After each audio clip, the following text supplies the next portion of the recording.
Hello. Hello, friends. I've had a very interesting, what time is it right now? Is it 12? Is it 1? The last 12 hours has been nothing short of interesting. Okay.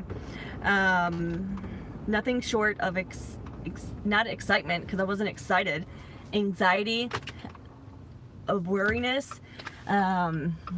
So Dexter is my dog, and anyone watching, hello, thank you for jumping on.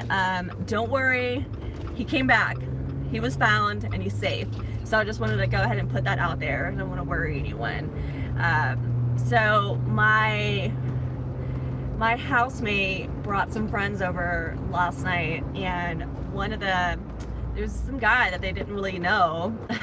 They just met him and brought him to the house. And I wasn't there. I was at my friend Gabby's house, and I have oh,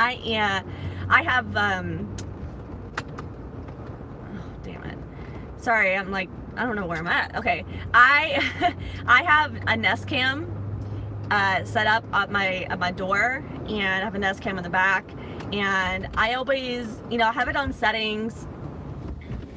That if it spots a familiar face, then it will tell me. But if it also spots a person or a face that's not familiar, it will tell me. And so one of the other people that came to my house as well is somebody that was at my house. So my Nest Cam saw her face as a familiar face, and also my roommate's face and this other guy. So I immediately open it. I'm like, oh, who's here? I want to know who's at the house. And I see this guy who I've never met, and Dexter is typically like really good about coming out to the carport area. I'm gonna be even more nervous now because he like completely ran out, but for whatever reason, it's like he went to go like say like hello to like the new guy, and like went to go jump, and then I guess he saw a squirrel or something. I don't really know exactly what happened, but he probably saw a squirrel or a cat. Oh yeah, they told me that it was a cat. So there is like this stray cat that comes around all the time, and I guess he chased after the cat. And typically we can like say Dexter come back, and he'll like stop and come back, but this time he just like was not. He was one track mind, trying to get that cat, that squirrel or whatever. So of course I'm watching this happen on my Nest Cam app, my home app, and I wait like 10 minutes, and then I call Mike. I'm like, yo, what's up? Walk over here where the landlord lives. Like, he's familiar over there, and he like walked around everywhere where I walked Dexter, and where he's like familiar with the area, and he couldn't find him. So about 30 minutes after the whole thing happened, I left my friend Gabby's house, and Gabby lives in San Mateo, which is 30 minutes north of Santa Clara. So I had to drive.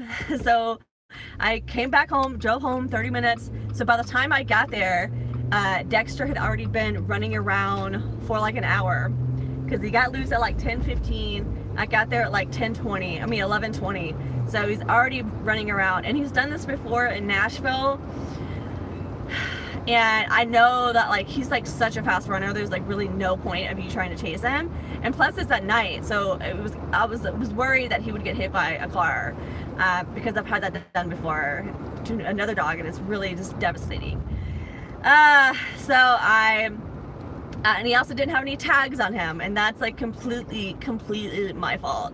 He had another tag on it, but that one actually broke yesterday, and I had just been meaning to like get a new tag, and for whatever reason I just kept like putting it off, and I just want to talk about how important it is to put a tag on your dog. And if your dog is not microchipped, or if your cat or dog is not microchipped, please do that, because because they can take it to the vet, and the vet can scan it.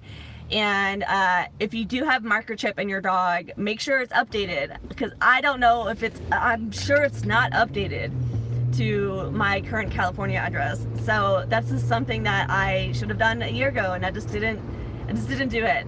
So, but I knew that he was microchipped, so I knew at least after an hour or 2 hours running around, he'll get tired and he'll walk up to someone. And like, he always finds a human, and he usually has a tag. He didn't have the tag, so I was worried, like, I can't really do anything about it at night. It's midnight. No one's gonna like take the dog to a vet, like, unless he's hurting, and I hope he's not. So that's kind of just all the thoughts that were going in my head. And I don't know, I was really just trying to keep myself from like not worrying too much, because there was really nothing I can do. It was like out of my control. And I like drove around, walked around for like an hour at like midnight, and it just like, I was so just like, no, I mean, I knew that because I couldn't hear him barking, and I couldn't hear like him crying or whatever in the neighborhood. So I knew at least in my neighborhood he wasn't hurt. You know, he wasn't like, he didn't get hit by the car or anything like that. So I knew at least at that point, I was kind of like, all right, well, peace of mind for me for that. And I know that he's microchipped, so I'm just going to just not really worry about it too much now. And I went on social media, and I use this app called Nextdoor app. I highly recommend it if you're in the US. I don't know if it's global, but if you're in the US, it's free. You can log on to Nextdoor's net ad. I don't have ads, but this is something that really helped me find my dog. And I posted an urgent post on Nextdoor, and this was at midnight. I didn't go to sleep until like 1:30, so this was probably like 1:30 when I posted it again. And I'm going to Ulta. So I posted a picture of Dexter and his information on Nextdoor. And I also posted, I joined a couple lost dog groups on Facebook, but because it was midnight, like, nobody was able to like approve my request. So that was like, I was kind of just stuck. The only option I had was to like look on a couple like lost dog websites and post it on Nextdoor. And so the person who found my dog, Anthony, his friend saw my post on Nextdoor and then was able to connect it to you, because I guess he had maybe posted it on Facebook or sent it to her or something.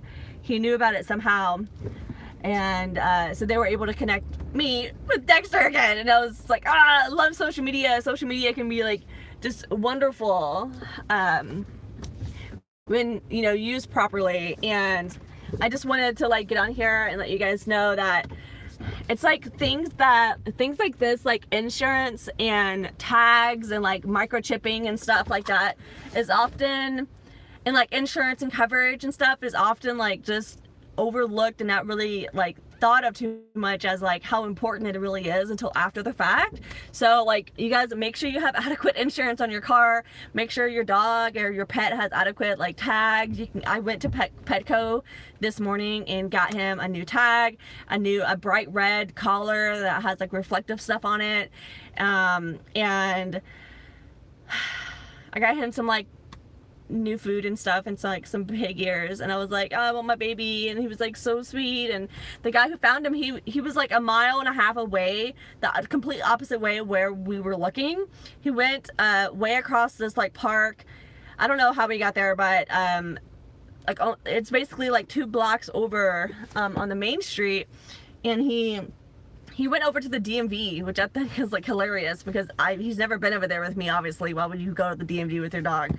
But he like made his way over there to Anthony's apartment, and with his mom. And I guess his mom like saw that he like just walked up to the apartment, and they just like let him in, and he had to like put his dogs away because they didn't want to fight, because they had like a Chihuahua or something.